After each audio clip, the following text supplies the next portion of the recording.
Oi pessoal, tudo bem com vocês? A gente vai ler Levítico capítulo 21. Antes de começar, eu queria pedir para você que está assistindo pelo canal do YouTube, se inscreve no canal. Você que está assistindo pela página do Face, segue a página para vocês não perderem nenhum vídeo e seguirem comigo nessa jornada de leitura da Bíblia. Gente, nos capítulos 11 a 15, a gente viu que a nossa condição foi exposta. No capítulo 16, a gente falou um pouco sobre a expiação. No capítulo 17, a gente foi informado sobre como valorizar Cristo e a sua obra redentora. Depois disso, no capítulo 18 a 20, a gente falou um pouco sobre a vida santa do povo santo de Deus.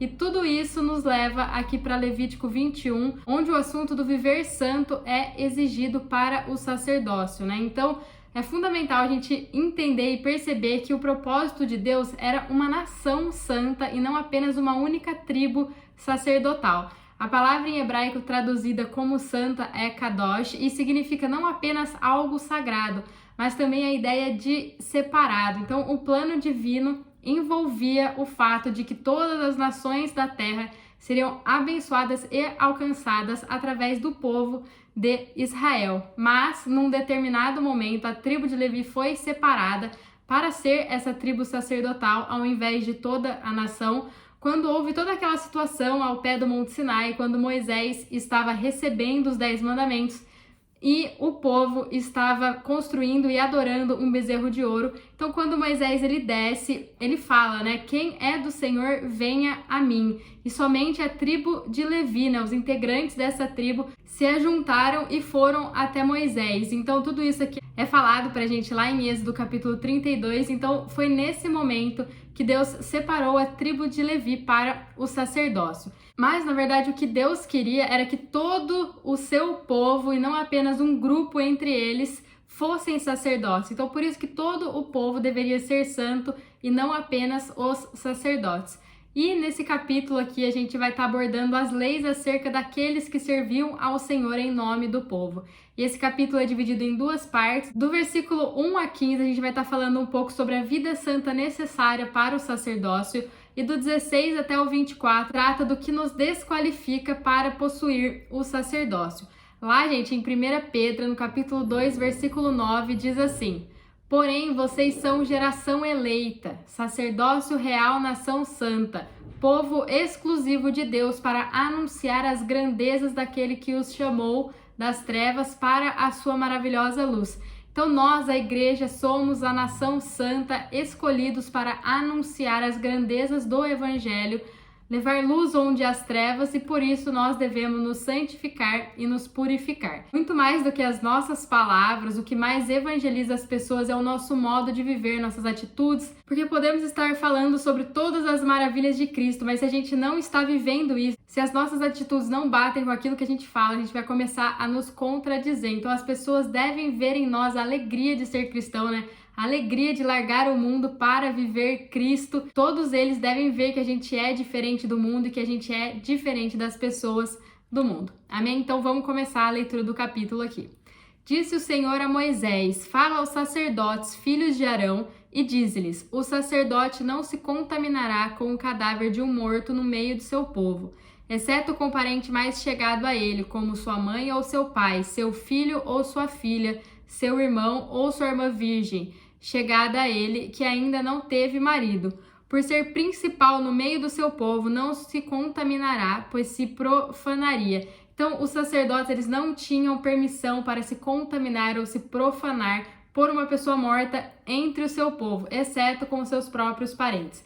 Isso significa que nós, né, os crentes, sendo sacerdotes de Deus, a gente não deve nos comportar como pessoas mundanas, como pessoas comuns, poluindo e profanando a nós mesmos. Nós, como povo santo, né, estamos destinados ao santo sacerdócio de Deus, e a gente deve ter cuidado para não tocar em nada que possa nos contaminar ou nos profanar. Gente, profanar é tornar-se comum, é tornar-se mundano, é tornar-se semelhante àqueles que estão na morte. Porque agora nós somos nova criatura, né? Eu gosto bastante da explicação do meu pastor, metaforizando, né, tudo isso aqui. Se a gente encontra um porco na lama, né, se afundando e rolando naquela sujeira toda, a gente não vai nos assustar, porque essa é a natureza do porco, é isso que ele faz.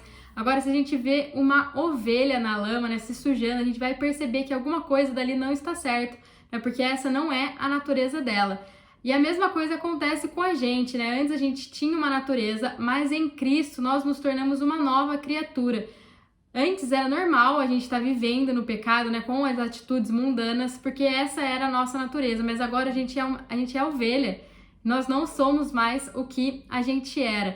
Então, como que a gente vai continuar vivendo, como que a gente vai continuar tendo as mesmas atitudes se agora a nossa natureza mudou, né? Então, a gente recebeu vida de Deus no nosso espírito e a cada dia a gente precisa ser lavado, purificado, santificado, nos enchendo dessa palavra que é Cristo para começar a fluir essa vida que já está no nosso espírito para todo o nosso ser e a gente começar a agir de acordo com a nossa nova natureza. Amém? Os sacerdotes não raparão a cabeça, os cantos da barba, nem farão incisões no corpo. Isso significa que a gente deve aceitar o que Deus providenciou para nós e nos submeter à sua autoridade, sem fazer nenhuma mudança ou produzir qualquer fruto do nosso próprio trabalho. Então, a gente deve em todo tempo buscar a direção e a solução de Deus. Não dá pra gente ficar achando que a gente pode fazer as coisas do nosso jeito, porque a gente vai perceber que se for do nosso jeito, não vai ter nenhum jeito, porque nossas escolhas e nossas decisões são falhas.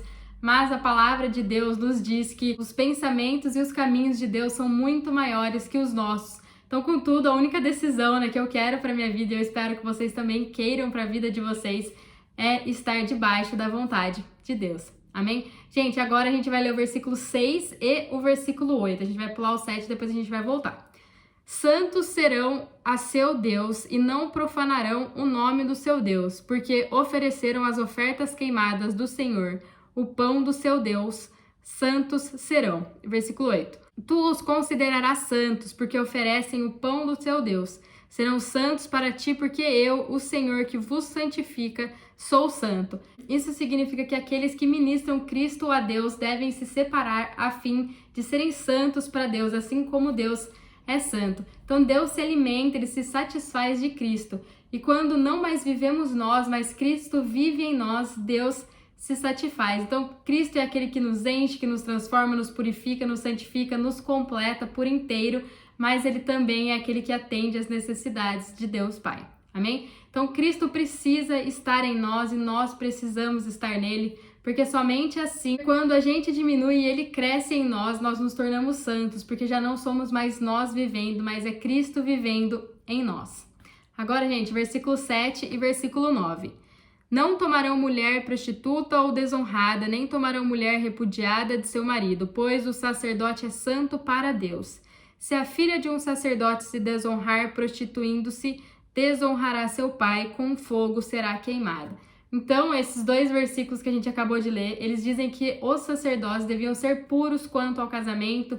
Isso significa que nós, na nação santa, devemos ser puros em nossas relações humanas mais íntimas, só ter relação depois do casamento, né? Depois de firmada a aliança entre um homem e a mulher diante de Deus. Amém? Versículo 10. O sumo sacerdote entre seus irmãos, sobre cuja cabeça foi derramado o azeite da unção e que foi consagrado para vestir as vestimentas sagradas, não desgrenhará os cabelos nem rasgará as vestes. Então isso significa que o espírito da unção está sobre nós, né, os sacerdotes, nação santa, para realizar aquilo que nascemos para realizar, né, o nosso propósito, que já foi estabelecido antes mesmo do nosso nascimento. Mas também esse Espírito não está só sobre nós, mas ele também está em nós, dentro de nós, apontando, levando a gente cada vez mais próximo de Cristo, falando com a gente, nos mostrando o caminho que a gente deve percorrer. Então, de acordo com este versículo aqui, o sacerdote não devia deixar o seu cabelo solto. Isso significa que nossas ações não devem refletir desobediência ou indisciplina.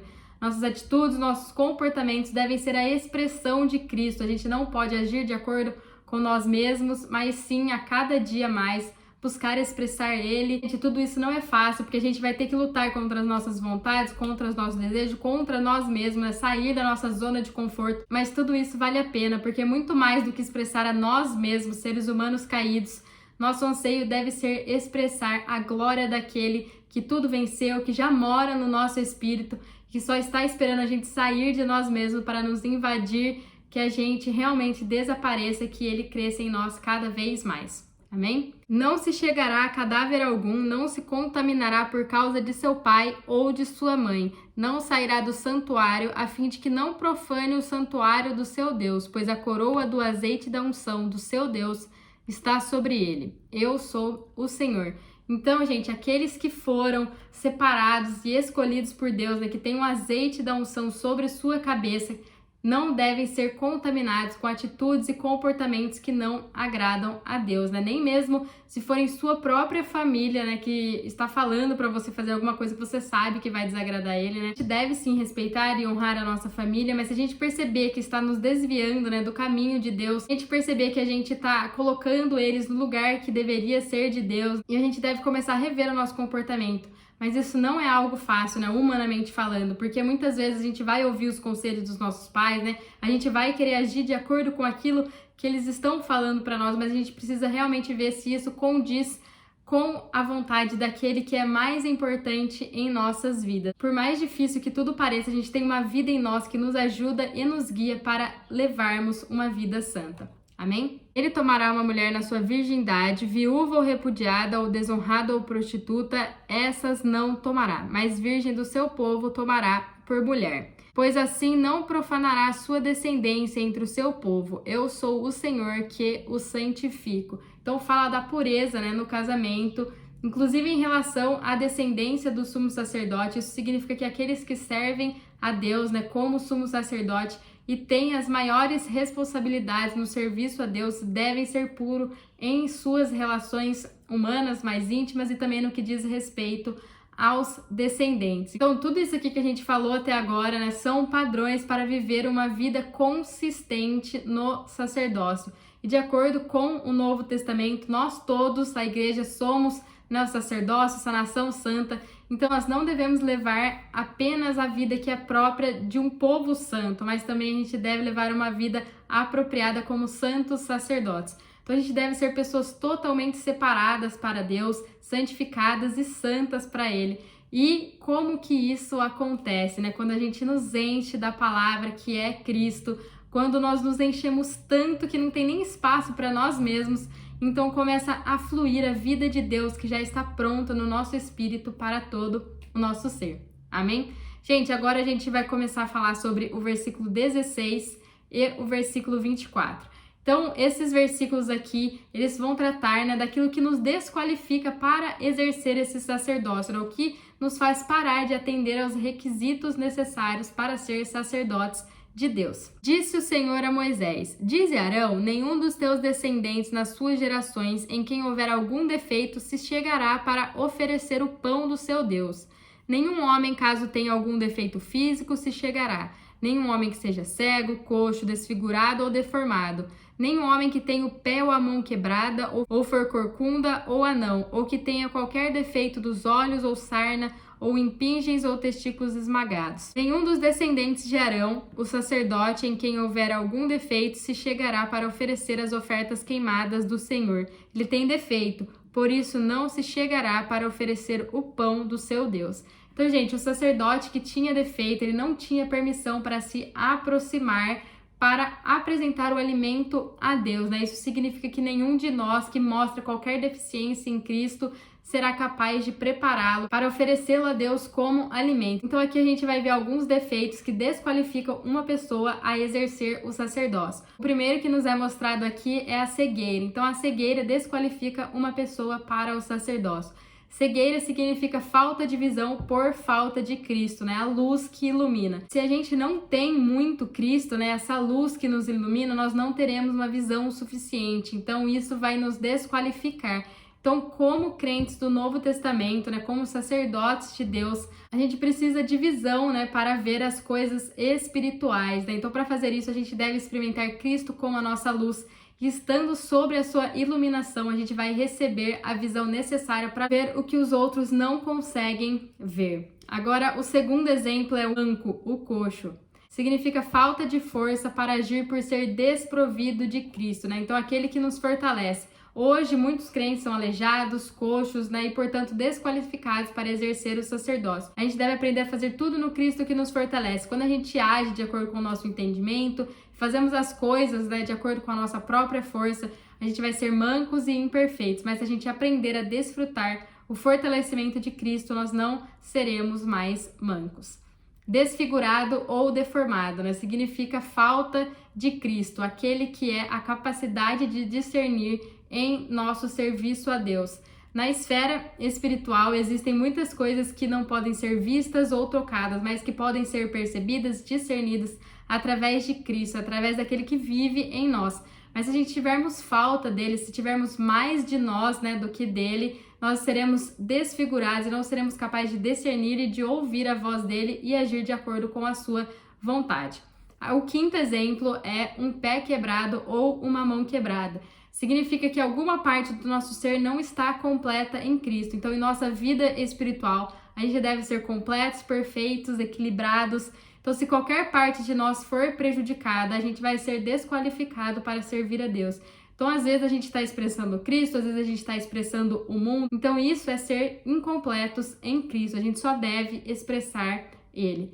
O sexto é ser corcunda, né? Significa ter visão apenas para as coisas da terra e não para as coisas do céu. Tudo isso acontece para a gente não ter experimentado o Cristo celestial. Ser um anão, né? Significa não ter a estatura de Cristo em termos de crescimento de vida, né? Então, apesar de ter ouvido as mensagens, apesar de ter algum conhecimento, não crescem mais, não amadureceram mais, e a medida de Cristo permanece igual, né? Eles não cresceram espiritualmente. Tem um defeito no olho, representa aquela visão das coisas espirituais que não é perfeita porque falta uma visão completa de Cristo. O grau de visão vai depender do quanto tempo nós estamos experimentando Cristo, o vendo de uma forma completa. Sarna e impingem. Essas duas pertencem à mesma categoria de defeitos, né? E tudo isso tem a ver com a aparência do crente, que expressa muito mais seus defeitos, seus pecados e a si mesmo do que o próprio Cristo. Então, tudo isso é causado pela falta de viver Cristo.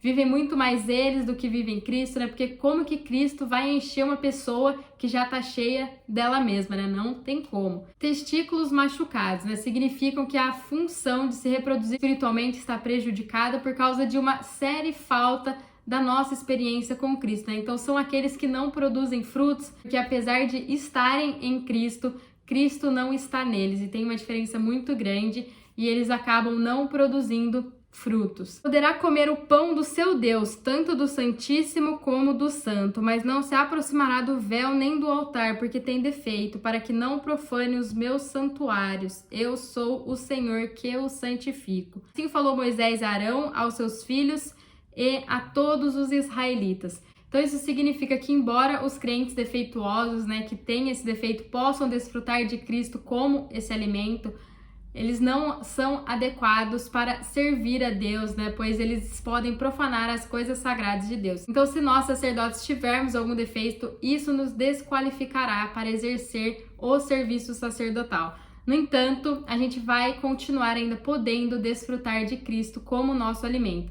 Gente, ao estudar, né, Levítico 21, a gente consegue ver claramente que nós, seres humanos, não somos dignos de sermos sacerdotes, porque o que mais a gente tem é falha, é defeito, é pecado, e por isso o único jeito de sermos qualificados para esse serviço é levando uma vida santa, sendo inteiros, sendo perfeitos, equilibrados. Ao nos depararmos com essas exigências, a gente começa a perceber que isso é humanamente impossível, porque a gente já viu que nós somos totalmente impuros.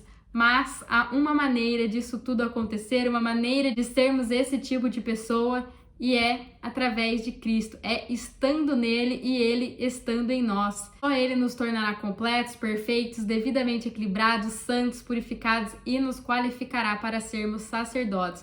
Então, somente seremos capazes de fazer isto se Cristo vive em nós. Porque daí já não é mais a gente que está vivendo, mas é ele que está vivendo em nós, né? Nossos corpos não vão mais fazer o que eles querem, nossa boca não vai mais falar o que ela quer, as nossas mãos não vão mais tocar no que elas querem. Então a gente vai ser aperfeiçoado e santificado, porque é Cristo vivendo em nós. Amém? Gente, fiquem com Deus, esse é o capítulo 21 e até mais.